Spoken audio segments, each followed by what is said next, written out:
आपकी मीठी बातें हमें अच्छी लगती है, आपकी मुस्कान हमें सच्ची लगती है। आपकी मीठी बातें हमें अच्छी लगती है, आपकी मुस्कान हमें सच्ची लगती है। जब भी आप आते हैं मंच पर, तालियों से महफिल सजा करते हैं, तालियों से महफिल सजा करते हैं। So now I would like to call Mandile sir to grace us with their thoughts and experience. Why are we going to celebrate this Independence Day? That is the question before all of us. ये some of sentence I speak in Hindi also. हा 75वा अमृत महोत्सव आपण का साजरा करतो? जेव्हा आपण एखादी गोष्ट सेलिब्रेट करतो तेव्हा ती गोष्ट सेलिब्रेट करण्याच्या मागे एक इतिहास असतो. तो इतिहास काय असते? We have to point out it. असं नाही की 15 ऑगस्ट 1947ला आपण स्वातंत्र्य मिळालं. स्वातंत्र्य हे खूप मोठा विषय आहे आपल्याकरता. It is a big issue for all of us. तुम्ही म्हणाल सर हा एवढा मोठा विषय का आहे? कारण आपल्या देशाची राज्यघटना 26 जानेवारी 1950ला अंमलात आली, बरोबर. त्या राज्यघटनेमध्ये आपल्याला दुनियाभराचे राईट्स मिळाले. दुनियाभराचे राईट्स कोणते मिळाले? त्यामध्ये आपला our first right was right of equality. हा राईट ऑफ इक्वॅलिटी बाबासाहेब आंबेडकरांनी का दिला? याचा अर्थ भारतामध्ये बिफोर इंडिपेंडन्स इक्वॅलिटी नसेल, विषमता असेल, there was a problem of disparity. आपला देश जातीच्या नावाखाली, पंथाच्या नावाखाली, धर्माच्या नावाखाली, श्रद्धेच्या नावाखाली, परंपरेच्या नावाखाली वाटला गेला होता. कोणीच कोणाचा नव्हता. तू या जातीचा आहे, तू त्या जातीचा आहे, मी उच्च आहो, तू नीच आहे. There was a problem of disparity. There was a problem of partiality. म्हणजे कोणीच एका कार्यक्रमाला हजारो लोक एकत्र येऊ शकत नव्हते. हीच गोष्ट विदेशी लोकांनी ओळखली. दे रिकग्नाइज्ड या देशामध्ये एकता नाही आहे, या देशामध्ये भाईचारा नाही आहे, या लोकांमध्ये देशप्रेम नाही आहे. या लोकांना आपण केव्हाही आक्रमण करू शकतो, यांना केव्हाही हरवू शकतो, बरोबर. आणि असे कयो लोक आले भारतावर, राज्य करून गेले. पोर्तुगीज आले, फ्रेंच आले, डच आले, मोगल आले, ब्रिटिश आले. आणि प्रत्येकाला माहीत होतं या देशाची पॉप्युलेशन अमाप आहे, पॉप्युलेशनचा काही प्रॉब्लेम नाही आहे, पण पुरे लोक खतम आहे. खतम का आहे? कोणाच्या नावाखाली खतम आहे? जातीच्या नावाखाली, पंथाच्या नावाखाली, धर्माच्या नावाखाली. अनटचॅबिलिटी प्रॉब्लेम आहे आणि दुनियाभराचे प्रॉब्लेम आहे. हे लोक जनावरासारखे आहे, म्हणून याच्यावर कोणीही राज्य करू शकते, हा देश कोणीही जिंकू शकते. हे पॉईंट ऑफ व्ह्यू होता. दुसरा मुद्दा, कल्चरच्या नावाखाली स्त्रियांवर खूप मोठा अन्याय होता. अन्याय कसा होता पहा? बुरखा प्रथा, सती प्रथा, बालविवाह प्रथा, आणि मला आठवत नाही तेवढ्या प्रथा भारतामध्ये होत्या. There were so many tradition and customs were available in India. आणि या प्रत्येकाली स्त्री हे पूर्णपणे दबून गेली होती. तिची पर्सनॅलिटी म्हणजे व्यक्तिमत्व असतं. मी काहीतरी आहो, I am something, I have some personality. हे पर्सनॅलिटी नावाची वस्तू नाही का स्त्रीमध्ये होतीच नाही. आता आपण इंडिपेंडन्स डे साजरा करतो, एवढा सर्व अन्याय अपमान आपल्याला होता. आपण गुलाम होतो, आपण मेंटल गुलाम होतो. आताही भारतात एवढं मोठं स्वातंत्र्य भेटल्यानंतरही काही स्त्रिया, काही पुरुष हे मेंटल गुलाम आहे, फिजिकल गुलाम नाही आहे. कारण गुलामीची प्रकार आहे. पहिला आहे वैचारिक गुलाम, मग आर्थिक गुलाम, मग शारीरिक गुलाम, आणि वेगवेगळ्या प्रकारचे गुलामीचे सुद्धा प्रकार आहे. बरं लक्षात घ्या. आता आपण आपल्या राज्यघटनेनं आपल्याला फ्रीडम ऑफ स्पीच दिला आहे, फ्रीडम ऑफ एज्युकेशन दिला आहे, फ्रीडम ऑफ रिलिजन दिला आहे. कलम नंबर 51 नुसार आपल्याला धार्मिक स्वातंत्र्य आहे. आपण कोणताही प्रोग्राम कोणी केव्हाही कसाही म्हणू शकते. कोणाच्या विरोधात आपल्याला बोलायचं स्वातंत्र्य आहे. We have rights to stock against any person. Narendra मोदीच्या खिलाफमध्ये आपण बोलू शकतो. आपल्याला कॉन्स्टिट्यूशननं राईट्स दिला आहे. आपण आपलं मत मांडू शकतो. कारण डेमोक्रेसी म्हणजे काय होते? लोकांचे राज्य, लोकांकरता राज्य आणि लोकांनी चाललेलं राज्य. लोकांचे राज्य, लोकांकरता राज्य आणि लोकांनी चाललेलं राज्य. म्हणजे तुम्हीच या राज्याचे नौकर आहात, मालक आहात, चालक मालक तुम्हीच आहात. You are the chief of this nation, बरोबर. प्रत्येकाला कलम नंबर 125 नुसार राईट ऑफ वोट मिळाला, माहीत आहे. जो अधिकार अनिल अंबानीला मिळाला आहे, मुकेश अंबानीला मिळाला आहे, तोच अधिकार एका गरीब माणसाला मिळाला आहे. जर मुकेश अंबानीनं खून केला त्याला ते सजा होते जे एका गरीब माणसानं केला तरी होते. म्हणजे इक्वॅलिटी बिफोर लॉ, कायद्यासमोर आज सर्व समान आहे. हे फ्रीडम आहे. त्या फ्रीडमचं महत्त्व आहे की कायद्यासमोर सर्व कसे आहे, समान आहे. न्याय सर्वाले समान द्यावं लागते. न्यायाची परिभाषा समानता आहे. बरोबर आहे? कळलं का तुम्हाला? तुम्हाला प्रत्येक प्रकारचं फ्रीडम मिळालं आहे आज. सर्वात जास्त फ्रीडम स्वातंत्र्यानंतर महिलांना मिळालं भारतामध्ये. महिलांना सर्वात जास्त फ्रीडम का दिलं माहिती आहे? कारण महिला सर्वात जास्त गुलाम होत्या. आणि आजही भारत जगातून मागे आहे. याच्या मागचं सर्वात मोठं कारण आहे की भारतातल्या स्त्रिया अजूनही जुन्या परंपरेला, चालीरीतीला चिपकून बसलेल्या आहेत. त्यांना कॉन्स्टिट्यूशननं राईट्स दिल्यानंतरही त्या जुन्या चालीरीतीच्या परंपरेच्या बाहेर निघायला तयार नाही आहे. उपास तपासाच्या बाहेर निघायला तयार नाही आहे. पूजापाठच्या बाहेर निघायला तयार नाही आहे. होम हवनच्या बाहेर निघायला तयार नाही आहे. राशी भविष्याच्या बाहेर निघायला तयार नाही आहे. नशिबाच्या बाहेर निघायला तयार नाही आहे. आणि हा देश जर जगामध्ये मागं असेल ना, तर मला कधी कधी वाईट वाटते. हे वाक्य मी बोलायला नाही पाहिजे, पण भारताच्या स्त्रियांना राज्यघटनेनं एवढं मोठं स्वातंत्र्य दिल्यावरही त्या स्वतःचं स्वातंत्र्य एन्जॉय करत नाही. त्या स्वतःच्या स्वातंत्र्याची जाणीव ठेवत नाही आहे. त्या इमानदारीनं राज्यघटना वाचत नाही आहे. गीताई स्तोत्र वाचन, लक्ष्मीचं व्रत वाचन, संतोषी व्रताचं व्रत वाचेल, पण ज्या ग्रंथानं आपल्याला फ्रीडम दिला आहे ते फ्रीडमचं ग्रंथ कॉन्स्टिट्यूशन त्या वाचत नाही. हे देशाची सर्वात मोठी शोकांतिका आहे. मला असं मनापासून वाटते, this policy should be changed. This attitude you must change. आणि हे स्वातंत्र्य मला वाटते तुम्हाला हजारो वर्षानंतर मिळालेलं आहे. खूप दुःख, खूप हालअपेष्टा, कधी कधी नाही का गुलामांना वाटतं का हेच जीवन आहे. म्हणून बाबासाहेब आंबेडकरांनी वाक्य म्हटलं होतं, गुलामांना गुलामीची जाणीव करून द्या, मग ते बंड करून उठेल. पण गुलामांना हेच माहीत नाही मी गुलामा म्हणून. तो गुलामीला एन्जॉय करत आहे. त्याला हे माहीत नाही आहे की मंदिरात दगड असते, देव हा आपल्या मनात असते, पण तो दगडलाच देव मानत आहे. आता हे त्याला कोण माहीत करून देईल? मी तर माहीत करून देऊ शकत नाही, कारण मी तेवढा महान व्यक्ती नाही. तुम्ही माहीत करून घेऊ शकत नाही, कारण तुम्ही वाचन करू शकत नाही. तुमचं सर्वात मोठं शस्त्र आजच्या काळामध्ये काय आहे? ब्रेन आणि पेन आहे.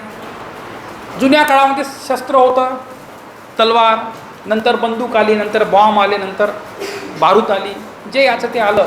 पण आजचा शस्त्र ब्रेन आणि पेन आहे. आता ब्रेन वापरण्याकरता वाचन पाहिजे, अभ्यास पाहिजे, राज्यघटना नॉलेज पाहिजे, अवांतर वाचन पाहिजे. हे मानसिकता तुम्ही डेव्हलप करायला पाहिजे. हे तुमच्या हातामध्ये आहे. तुम्हाला संधी मिळालेली आहे. संधीचं सोनं तुम्हाला करायचं आहे. कारण मित्रांनो, एक इंग्लिशमध्ये म्हण आहे, opportunity come through door and goes through window. So please try to catch it. मन मचल के मोर होना चाहिए. क्या तुम्ही सिरियस झाले ना आता? मन मचल के मोर होना चाहिए. तुम इस समय परफॉर्मेंस का दौर होना चाहिए. और साहब सुनाने हमें बहुत कुछ आते हैं. यानी ये सुनाने के लिए आता है, वो सुनाता है, वो सुनाता है, वो सुनाता है.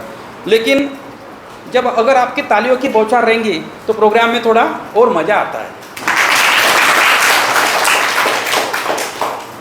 और मित्रांनो, तुम्हाला माहीत आहे, शेर शायरी में बहुत दम होता है. हजारों वाक्य एक छोटा सा शेर बता जाता है कि तुम्हारे मन में क्या चल रहा है. बराबर है. हमारे देश की अब सिचुएशन मैं शेर शायरी के माध्यम से थोड़ी एक्सप्लेन करता हूँ आपके सामने. देखो दोस्तों, एक कविता है, शेर शायरी के टाइप की है. बांट दिया इस धरती को, क्या चांद सितारों का होगा? क्या चांद सितारों का होगा? नदियों के कुछ नाम रखो, मगर दोस्तों बहती धारा क्या होगा? तुम नदियों के नाम रख सकते हो, लेकिन तुम बहती धाराओं का नाम नहीं रख सकते. रख सकते क्या? शिव की गंगा भी पानी है. लोग शिव की गंगा बोलते हैं, लेकिन वो क्या है? पानी है. अबे जमजम भी पानी है.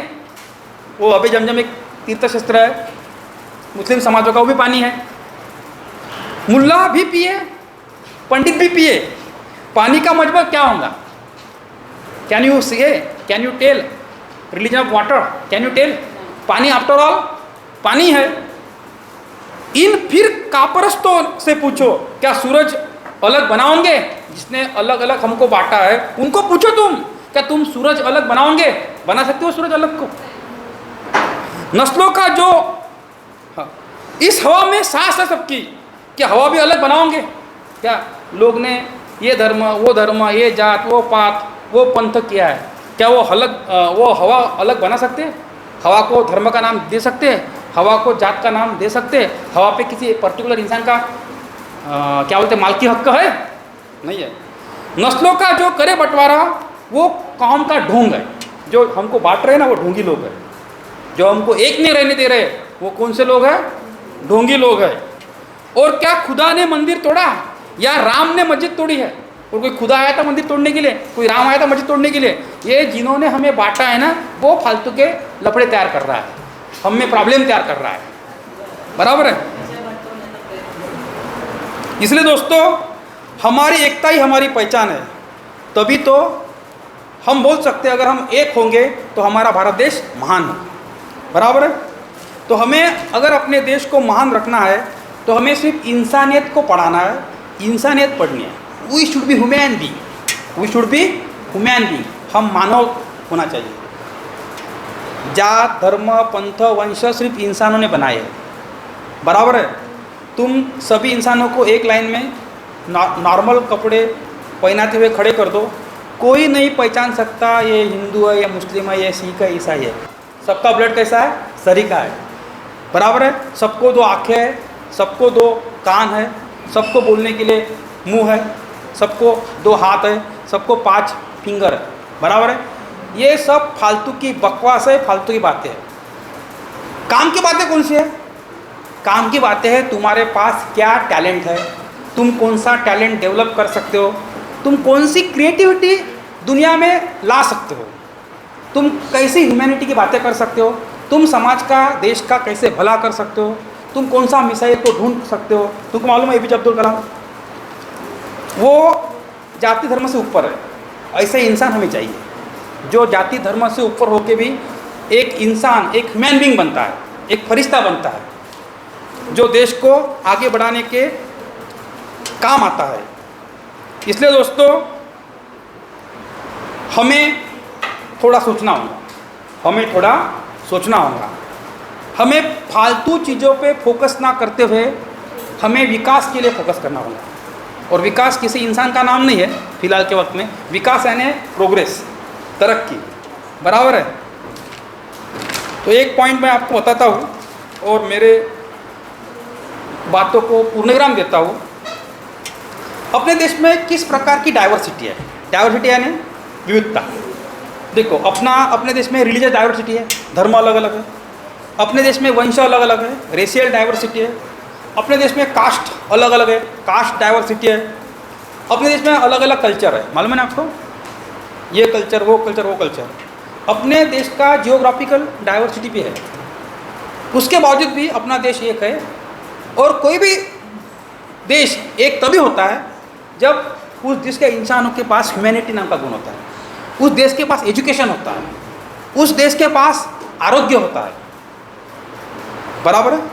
उस देश के पास समानता होती है, न्याय, स्वातंत्र्य, समता, बंधुता, ये बाबा साहब अम्बेडकर के मूल्य होते हैं। वो देश हमेशा एक होता है। और बाबा साहब अम्बेडकर एक ऐसा इंसान है जिन्होंने 75,000 कास्ट को सिर्फ 9 सामाजिक समूह में डिवाइड किया। अभी हमारे पास कास्ट नहीं रही। कॉन्स्टिट्यूशनली देखा जाए तो हमारा भारत है, हिंदुस्तान हमारा देश नहीं है। हिंदुस्तान ये कॉन्स्टिट्यूशनली रॉन्ग वर्ड है। तुम लगे तो कॉन्स्टिट्यूशन पढ़ो, उसमें पहला आर्टिकल देखो, उसमें लिखा है इंडिया इज अ भारत। बराबर है? इसलिए जब कोई शेर शायरी बोलता है, अगर मुझे एक शेर शायरी बोलना है तो मुझे कैसे बोलना पड़ेगा? देशभक्तों से ही देश की शान है, देशभक्तों से ही देश की शान है, देशभक्तों से ही देश की आन है। हम उन देश के फूल है यारो जिस देश का नाम भारत है। वह हिंदुस्तान मत बोलो, क्योंकि जब हिंदुस्तान शब्द आता है ना तो हिंदू आता है, बाद में हिंदू आता है तो क्या आता है? मुस्लिम आता है। और जो कुछ लोग बैठे हुए हैं ढोंग करने वाले, वो दोनों में झगड़ा लगाने के काम आते हैं। मालूम है क्या? शब्द छल, शब्द कपट खेलते हैं वो लोग हमारे पास। शब्द कपट है बरं। अरे बाबा, कॉन्स्टिट्यूशनल वर्ड प्रधानमंत्री है, पंत प्रधान नहीं है। पंत एक ब्राह्मण लोगों को दी हुई उपाधि है, लेकिन उन्होंने क्या क्या उसको प्रधानमंत्री नहीं रखा। उन्होंने क्या रखा? हाँ, मतदान शब्द नहीं है, वो शब्द रॉन्ग है। मत कोई दान देने की चीज़ नहीं है, वो शब्द है मताधिकार, राइट्स ऑफ वोट्स, मताधिकार शब्द है। लेकिन हमारे पढ़े लिखे लोग उतने लॉजिकली स्ट्रांग नहीं है, क्योंकि हमारे देश में मैजिक चलता है, हमारे देश में लॉजिक नहीं चलता है। जिस देश में मैजिक चलता है ना, वो देश खत्म होता है। हमारे देश में क्या चलना चाहिए? लॉजिक चलना चाहिए। बराबर है।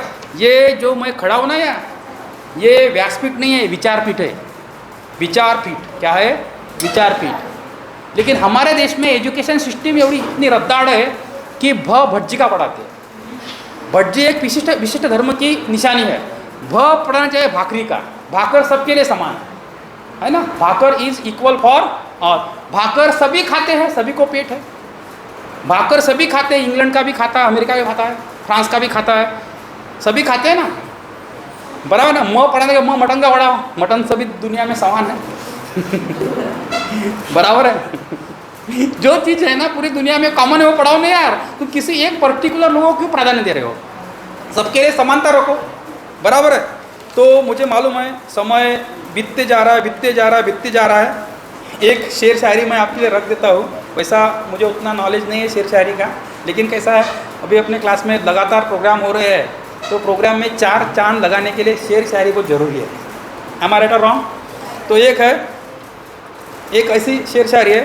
कभी सलमान के बालों, कभी कटरीना के चालों, हालों और गालों पे मर गए। कभी सलमान के बालों, कभी कटरीना के चालों, हालों और गालों पे मर गए। ऊपर बैठ के भगत सिंह भी कहते होंगे, यार सुखदेव राजगुरु, हम किन सालों के लिए मर गए।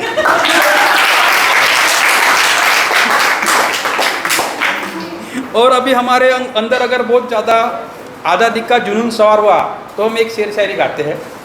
गाते नहीं है, क्या बोलते उसको, बोलते हैं। वो होते हैं, आज़ादी की कभी शाम ना होने देंगे, शहीदों की कुर्बानी बर्बाद नहीं होने देंगे, बची हो जो एक बूंद भी लहू की, तब तक भारत माता का आंचल नीलाम नहीं होने देंगे। लेकिन ये जब बोलने की बात होती है, भारत माता का सच्चा सुपुत वो है जो इंसानियत को मानता है, जो समानता को मानता है, जो न्याय को मानता है। न्याय, स्वातंत्र्य, समता, बंधुता, जो कॉन्स्टिट्यूशन के 4 तत्व है, उस तत्व को जो मानता है, बराबर है, वही भारत का सच्चा सुपुत है। जिसके पास इंसानियत है वही भारत का सच्चा सुपुत है। बराबर है। और मैं ये बात को फिर से मानता हूँ, भारत माता हमारे लिए महान क्यों है? आखिरी स्टेप में बताता हूँ। हमारी माता जिसने हमें जन्म दिया है, हमारी माँ, वो हमें 9 महीने 9 दिन गर्भ में पालती है। लेकिन ये भारत माता जिसको हम ज़्यादा मानते हैं, वो हमें मरते दम तक पालती है। ये मानते हो क्या? ये ज़मीन से हम अनाज निकालते हैं, अनाज खाते हैं। ये ज़मीन पे हम चलते हैं, ये ज़मीन पे हम रोड बनाते हैं, रास्ते बनाते हैं, महल बनाते हैं, घर बनाते हैं, ब्रिज बनाते हैं। ये ज़मीन से हमें फ्री में पानी मिलता है।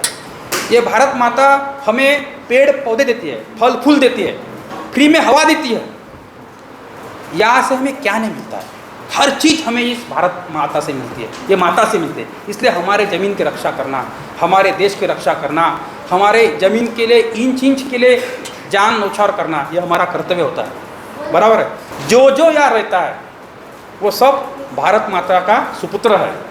बराबर है। इसलिए मैं, मेरे दोस्तों, जान दो, मैं आखिरकार आपको ये बताता हूँ, मेरी भी स्पीच खत्म हो चुकी है, खत्म हो रही है अभी, कि तुम्हें एजुकेटेड बनना पड़ेगा, तुमको स्टडीज़ बनना पड़ेगा। और तुम्हें लड़कियों को खासकर बता रहा हूँ मैं, ज़्यादा लड़कियाँ यहाँ है, तुम्हें तुम्हारे फ्रीडम को अंडरस्टैंड करने के लिए, तुम्हारा फ्रीडम का कॉन्स्टिट्यूशन को पढ़ना होगा और रियल फ्रीडम का फ़ायदा उठाना पड़ेगा। और देश को बदलने के लिए आप बहुत बड़ा रोल प्ले कर सकते हो, क्योंकि तुम्हारे लिए कोई इंसान रोल नहीं प्ले करेगा। तुम्हारे फ्रीडम के लिए तुम्हें ही लड़ना पड़ेगा। इंग्लैंड में औरतें गुलाम थी, मालूम है, 400-500 साल 6-7 साल पहले। तो वह औरतों ने आंदोलन किया कि हमें इंसान के बराबर का हक चाहिए। कंधे से कंधा रखकर हम इंसान के साथ काम करेंगे। कितनी तो भी महिलाएं ने गोलियां खाई, वो मरी।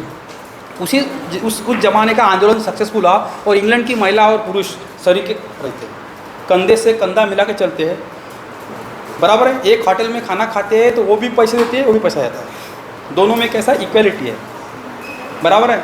ये इक्वलिटी जब भारत में आएंगी, बराबर है, तब है ना समझ जाना कि भारत बहुत आगे बढ़ेगा। और इक्वलिटी कौन ला सकता है? तुम महिला ला सकते हो, क्योंकि कॉन्स्टिट्यूशन ने तुमको पुरुष से ज़्यादा फ्रीडम दिया है, लेकिन तुम कॉन्स्टिट्यूशन को नहीं पढ़ते हो। नहीं तो भारत में आज कॉन्स्टिट्यूशन ने पुरुष प्रधान संस्कृति नहीं रखा है। भारत में कॉन्स्टिट्यूशन की अगर ओरिजिनल पढ़ाई करेंगे तो स्त्री प्रधान संस्कृति भारत में आ सकती है, स्त्रियाँ राज कर सकती है, लेकिन स्त्रियों के पास कॉन्स्टिट्यूशन पढ़ने के लिए समय नहीं है। ये सबसे बड़ी शोकांतिका है। इतना बोलकर मेरे 2 वाक्य को मैं पूर्ण विराम देता हूँ। धन्यवाद।